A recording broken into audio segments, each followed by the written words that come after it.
अस्सलाम वालेकुम जी, कैसे हैं आप सब। उम्मीद करती हूँ सब खैरियत से होंगे। मैं भी बिल्कुल ठीक हूँ। तो मेरे पास ना कोई ख़ास व्लॉग नहीं है, 2-3 दिन के कुछ क्लिप्स रिकॉर्ड थे, तो मैंने कहा चलिए आप लोगों के साथ शेयर करती हूँ। यहाँ से मैं हॉस्पिटल से वापस आ रही थी, कुछ तबीयत ठीक नहीं थी, टेस्ट वगैरह करवा रहे थे और अल्हम्दुलिल्लाह सारे टेस्ट वगैरह क्लियर आए हैं। और फिर जी घर आए थे, 11वीं का ख़त्म दिलवाना था, तो मैंने कहा चले आज सूजी का जो टुकड़ियों वाला हलवा होता है ना, शब बरात पे लाजमी बनाया जाता है, तो वो बनाते हैं। तो मैंने उसके क्लिप्स वगैरह रिकॉर्ड कर रही थी कि उसमें कौन कौन सी चीज़ें चाहिए, क्योंकि इनके लिए ना परफेक्ट रेशो बहुत ज़रूरी होती है। तो रेसिपी तो आप लोगों को कुकिंग के किसी भी चैनल पे मिल जाएगी। तो यहाँ पे मैं बस आप लोगों के साथ ना अपनी रूटीन ही शेयर कर रही हूँ कि किस तरह से बनाया। वैसे तो बेसिकली ना ये मेरी मदर इन लॉ बहुत मज़े का बनाती हैं, तो ये उन्हीं से मैंने सीखा था। और यहाँ पे ना साथ मेरी सिस्टर इन लॉ मेरी हेल्प कर रही थी, मैं उनसे पूछ रही थी कि ये किस तरह से बनता है। जैसे कि आप लोगों को ना मेरे व्लॉग्स में पता ही चल ही जाता होगा कि खाना वगैरह मैं कम ही बनाती हूँ, क्योंकि ऑफिस होती हूँ तो ना हमारे घर में लंच टाइम में 2 टाइम का खाना बन जाता है, जो कि मेरी सिस्टर इन लॉ घर पे होती हैं तो वही बनाती हैं। तो मैंने कहा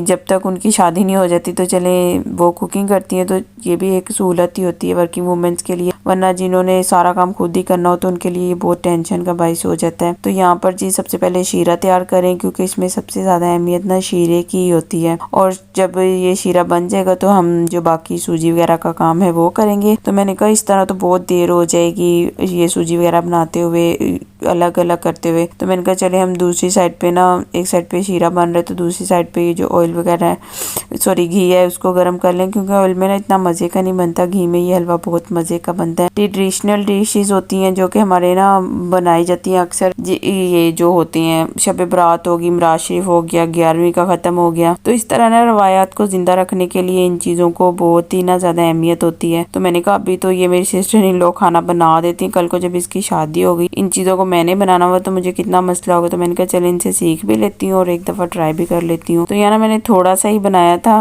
ताकि अगर ख़राब, अल्लाह ना करे ख़राब हो, जो कि बिल्कुल भी नहीं हुआ, बस मुझे लग रहा था कि घी थोड़ा सा ना ज़्यादा मेरे से डल गया है। तो यहाँ पे ये शीरा भी तैयार हो रहा है और साथ ही ये हमारी सूजी भी भुनी जा चुकी है, क्योंकि इसको ना तार सी कोई इसकी बनती है वो बनानी होती है। तो यहाँ पे कंप्लीट ना होने वाला है ये प्रोसीजर।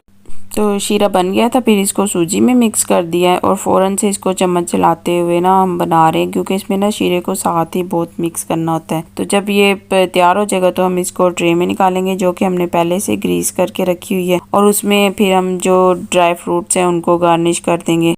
जब ये बन गया था ना, ड्राई हो रहा था, तो मेरी हस्बैंड का फ़ोन आया कि आपकी भाभी है ना, उनकी कॉल आई है मेरे हस्बैंड को ना, उन्होंने वेडिंग एनिवर्सरी को सेलिब्रेट करना है। तो फिर हम लोगों ने उधर भी जाना था, तो फिर ना मैंने कोई बाकी इतनी क्लीनिंग वगैरह की ना कोई रिकॉर्डिंग नहीं की, बस यही टुकड़ियाँ सी बनाई थी, बहुत ही मज़े की बनी थी। और फिर जी हम लोगों ने बच्चों को तैयार वगैरह किया कि हम लोगों ने एनिवर्सरी पे जाना था, और वहाँ पर भी मैंने कोई इतने खास क्लिप्स रिकॉर्ड नहीं किए, क्योंकि आप लोगों के साथ मैंने पहले भी ये बात शेयर की हुई है कि मैं ना जो भी होती है रूटीन अपनी शेयर करूँगी, ना मैं अपने इन-लॉज की इतनी शेयर करती हूँ, ना मैं अपने मायके वालों की इतनी शेयर करती हूँ। बस मेरे व्लॉग्स में आपको मेरे हस्बैंड की और मेरे बच्चों की बातें ज़्यादा मिलेंगी। और फिर जी ये तैयार हो चुका था और फिर हम यहाँ पे चले गए थे। सुबह मैं यही सोच रही थी कि यहाँ पे ना रात में ये जो डेकोरेशन हुई है ये रात को कैसी लगती होगी। तो यहाँ पे जी मैंने रात की भी डेकोरेशन देख ली है। पूरे लाहौर में PSL मैचेस की वजह से इतना कोई रश है कि सोच होगी आप लोगों की। और फिर जी उसके बाद हम लोग पहुँच गए थे वहाँ पे, और खाना वगैरह खाने के बाद केक वगैरह काटा था। बच्चों ने तो बहुत ज़्यादा एंजॉय किया। तो बस जी यही था मेरा आज का व्लॉग, छोटा सा। उम्मीद करती हूँ अच्छा लगा तो मेरी वीडियो को लाइक करें, शेयर करें, चैनल को सब्सक्राइब करें। Thanks for watching. अल्लाह हाफिज़।